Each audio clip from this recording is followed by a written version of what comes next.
Tractor ಅಲ್ಲಿ front ಅಲ್ಲಿ weights ನ ಕೊಟ್ಟಿರೋದ್ರಿಂದ ಟ್ರ್ಯಾಕ್ಟರ್ ನ ಪ್ರೈಸ್ ಬಗ್ಗೆ ಹೇಳೋದಾದ್ರೆ ರ್ಯಾಮ್ ಬಂದ್ಬಿಟ್ಟು ಈ ಕಡೆನೂ ಇರುತ್ತೆ. ಡೀಸೆಲ್ ಟ್ಯಾಂಕ್ ಕೆಪಾಸಿಟಿ ಬಗ್ಗೆ ನೋಡೋದಾದ್ರೆ ಈ ಟ್ರ್ಯಾಕ್ಟರ್ ನ RPM ಬಂದ್ಬಿಟ್ಟು ನಿಮಗೆ ನೋಡಿ ಪವರ್ ಸ್ಟೇರಿಂಗು ಬೆಂಡ್ ಆಕ್ಸಲ್ ಬಂದು ಒಂದು ಒಳ್ಳೆ ಕಾಂಬಿನೇಷನ್. ರೈತ ಬಾಂಧವರಿಗೆ ನಮಸ್ಕಾರ, ನೀವು ನೋಡ್ತಿದ್ದೀರಾ ಟ್ರ್ಯಾಕ್ಟರ್ ಗುರು ಕನ್ನಡ ಯೂಟ್ಯೂಬ್ ಚಾನಲ್. ಬನ್ನಿ ನಾವು ಇವತ್ತು ಗ್ರೋಮ್ಯಾಕ್ಸ್ ಅವರ ಟ್ರ್ಯಾಕ್ಸ್ಟಾರ್ 531 ಟ್ರ್ಯಾಕ್ಟರ್ ಬಗ್ಗೆ ನೋಡೋಣ.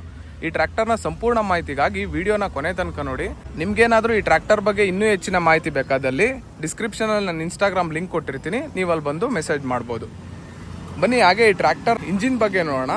ಅದಕ್ಕಿಂತ ಮುಂಚೆ ಬಾನೆಟ್ ಓಪನ್ ಮಾಡೋಣ. ನೋಡಿ, ಬಾನೆಟ್ ಓಪನ್ ಮಾಡೋಕ್ಕೆ ಎರಡು ಕಡೆನೂ ಲಾಕ್ನ ಕೊಟ್ಟಿದ್ದಾರೆ.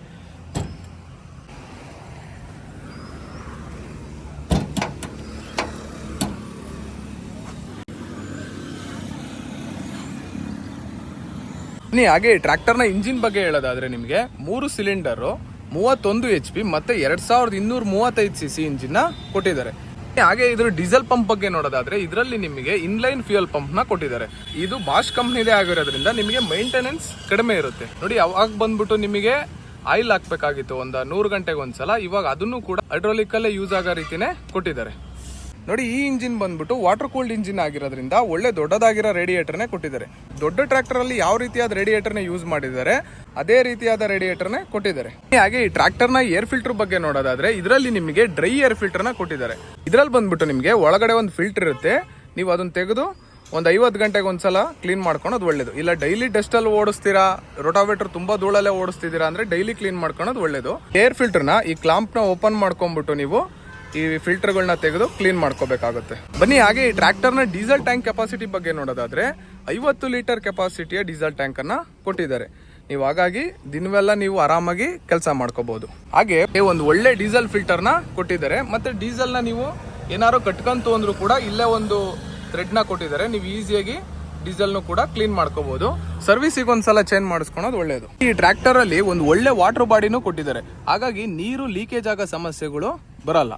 ಹಾಗೆ ಸ್ಟಾರ್ಟರು ಮತ್ತೆ ಡೈನಮೋ ಎಲ್ಲ ತುಂಬಾ ಚೆನ್ನಾಗಿ ಕೊಟ್ಟಿದ್ದಾರೆ. ಹಾಗಾಗಿ ನಿಮಗೆ ಸ್ಟಾರ್ಟಿಂಗ್ ಸಮಸ್ಯೆ ಬರಲ್ಲ. ಹಾಗೆ ಈ ಟ್ರ್ಯಾಕ್ಟರ್ ನ ಇಂಜಿನ್ ಆಯಿಲ್ ಫಿಲ್ಟರ್ಸ್ ಮತ್ತೆ ಹೈಡ್ರಾಲಿಕ್ ಆಯಿಲ್ ಫಿಲ್ಟರ್ಸ್ ನೆಲ್ಲ ತುಂಬಾ ಚೆನ್ನಾಗಿ ಕೊಟ್ಟಿದ್ದಾರೆ. ಆಯಿಲ್ ಫಿಲ್ಟರ್ಸ್ ಎಲ್ಲ ತುಂಬಾ ಹೈಟ್ ಅಲ್ಲೇ ಇರೋದ್ರಿಂದ ಏನಾದ್ರೂ ಕಡ್ಡಿ ಹೊಡೀತು ಅಂದ್ರೆ ಕಡಿಮೆ ಮಾಡ್ಬೇಕಾದ್ರೆ ಈ ಫಿಲ್ಟರ್ಸ್ ಗಳಿಗೆ ಏಟಾಗೋ ಸಮಸ್ಯೆ ಬರಲ್ಲ, ತುಂಬಾ ಹೈಟ್ ಅಲ್ಲೇ ಇರೋದ್ರಿಂದ.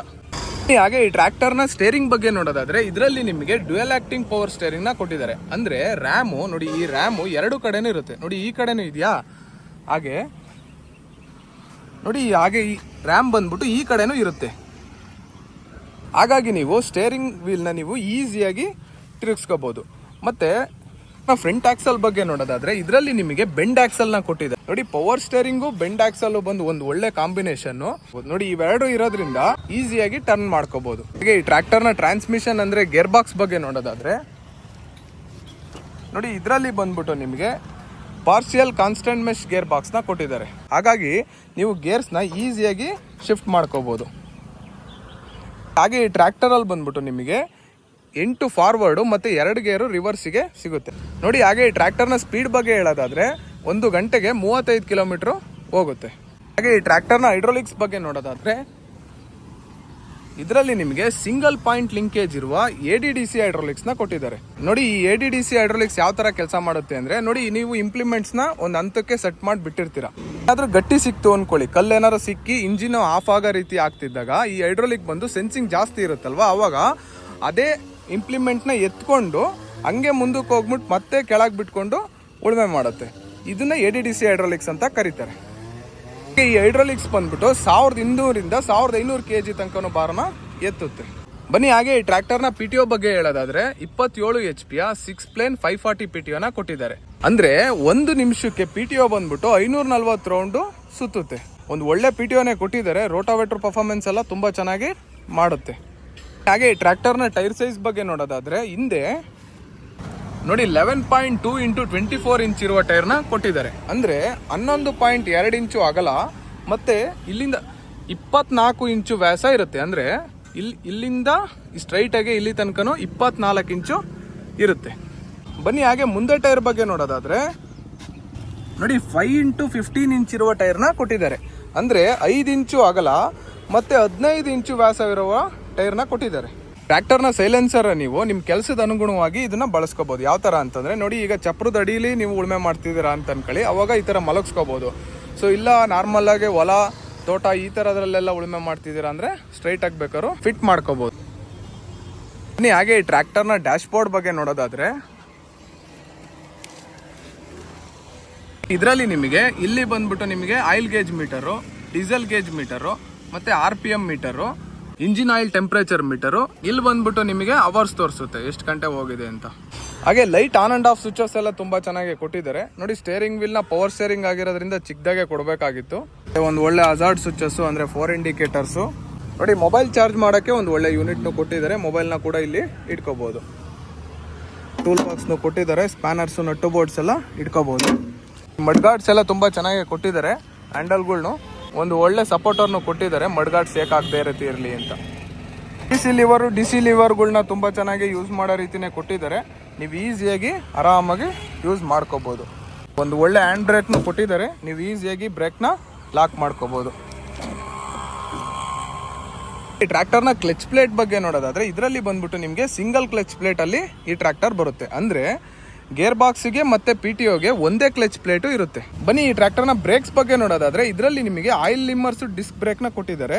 ಹಾಗಾಗಿ ಈ ಟ್ರ್ಯಾಕ್ಟರ್ನ ನೀವು ಈಸಿಯಾಗಿ ಕಂಟ್ರೋಲ್ ಮಾಡ್ಬೋದು.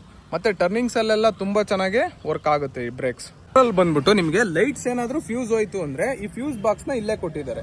ನೀವು ಈಸಿಯಾಗಿ ಇಲ್ಲೇ ಓಪನ್ ಮಾಡ್ಕೊಂಡ್ಬಿಟ್ಟು ಫ್ಯೂಸ್ಗಳನ್ನ ತೆಕ್ಕೊಂಡು ಹಾಕೋಬಹುದು. ಹಾಗೆ ಈ ಟ್ರ್ಯಾಕ್ಟರ್ನ ಡೈಮೆನ್ಷನ್ಸ್ ಬಗ್ಗೆ ನೋಡೋದಾದ್ರೆ, ಇದು ಬಂದ್ಬಿಟ್ಟು ನಿಮಗೆ ಅಗಲ ಬಂದ್ಬಿಟ್ಟು 5 ಅಡಿ ಅಗಲ ಇರುತ್ತೆ, ಮತ್ತೆ 8 ಅಡಿ ಉದ್ದ ಇರುತ್ತೆ. ಆದ್ರಿಂದ ನೀವು 7 ಅಡಿ ಅಂತರದ ಬೆಳೆಗಳಲ್ಲಿ ಈ ಟ್ರ್ಯಾಕ್ಟರ್ನ ತಿರುಗಿಸ್ಕೋಬಹುದು. ಅಂದ್ರೆ 7 ಅಡಿಕೆ ಕಟ್ಟಿದ್ರೆ ನೀವು ಆ ಅಂತರದ ಬೆಳೆಗಳಲ್ಲಿ ನೀವು ಈಸಿಯಾಗಿ ಈ ಟ್ರ್ಯಾಕ್ಟರ್ನ ತಿರುಗಿಸ್ಕೋಬಹುದು. ಗ್ರೌಂಡ್ ಕ್ಲಿಯರೆನ್ಸ್ ಬಗ್ಗೆ ಹೇಳೋದಾದ್ರೆ, ಇದರಲ್ಲಿ ಬಂದ್ಬಿಟ್ಟು ನಿಮಗೆ 1 ಅಡಿ ಗ್ರೌಂಡ್ ಕ್ಲಿಯರೆನ್ಸ್ ಸಿಗುತ್ತೆ. ಟ್ರ್ಯಾಕ್ಟರ್ ಅಲ್ಲಿ ಫ್ರಂಟ್ ಅಲ್ಲಿ ವೆಯ್ಟ್ಸ್ ನ ಕೊಟ್ಟಿರೋದ್ರಿಂದ ಟ್ರಾಲಿ ಹಾಕಿದ್ರು ಕೂಡ ಫ್ರಂಟ್ ಲಿಫ್ಟ್ ಆಗಲ್ಲ. ನೋಡಿ, ಈ ಟ್ರ್ಯಾಕ್ಟರ್ಗೆ ನೀವು 5 ಅಡಿ ಅಗಲ ಮತ್ತೆ 9 ಅಡಿ ಉದ್ದ ಇರೋ ಟ್ರೈಲರ್ಗಳನ್ನ ಯೂಸ್ ಮಾಡಬಹುದು. ನೋಡಿ, ಹಾಗೆ ಈ ಟ್ರ್ಯಾಕ್ಟರ್ನ ಆಕ್ಸೆಸರಿ ಆಗಿ ಫ್ರಂಟ್ ಅಲ್ಲಿ ವೆಯ್ಟ್ಸು, ಹಾಗೆ ಉಕ್ಕು ಮತ್ತೆ ಟಾಪ್ ಲಿಂಕ್ನ ಕೊಡ್ತಾರೆ. ಹಾಗೆ ಈ ಟ್ರ್ಯಾಕ್ಟರ್ನ ಓಡಿಸಿ ನೋಡೋಣ. ನೋಡಿ, ಚೋಟಾ ಗೇರ್ನ ನ್ಯೂಟ್ಲು ಮಾಡ್ಕೊಂಡೆ ಗಾಡಿನ ಸ್ಟಾರ್ಟ್ ಮಾಡಬೇಕು.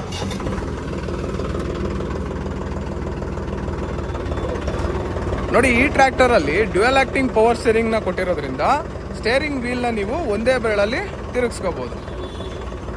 ನೋಡಿ, ಈ ಟ್ರ್ಯಾಕ್ಟರ್ ಬಂದ್ಬಿಟ್ಟು 5 ಅಡಿ ಅಗಲ ಮತ್ತೆ 8 ಅಡಿ ಉದ್ದ ಇರೋದ್ರಿಂದ ನೀವು 7 ಅಡಿ ಅಂತರದ ಬೆಳೆಗಳಲ್ಲಿ ಈ ಟ್ರ್ಯಾಕ್ಟರ್ನ ತಿರುಗಿಸ್ಕೋಬಹುದು. ಮತ್ತೆ ಹಾಗೆ ಈ ಟ್ರ್ಯಾಕ್ಟರ್ನ ಪ್ರೈಸ್ ಬಗ್ಗೆ ಹೇಳೋದಾದ್ರೆ, ನಿಮಗೆ 5,20,000ದಿಂದನೂ 5,40,000 ತನಕನೂ ಆಗುತ್ತೆ. ಈ ಟ್ರ್ಯಾಕ್ಟರ್ನ RPM ಬಂದ್ಬಿಟ್ಟು ನಿಮಗೆ 2,200 ತನಕನೂ ರೈಸ್ ಆಗುತ್ತೆ. ಅಂದ್ರೆ 22 ತನಕನೂ ಈ ಇಂಜಿನ್ ರೈಸ್ ಆಗುತ್ತೆ.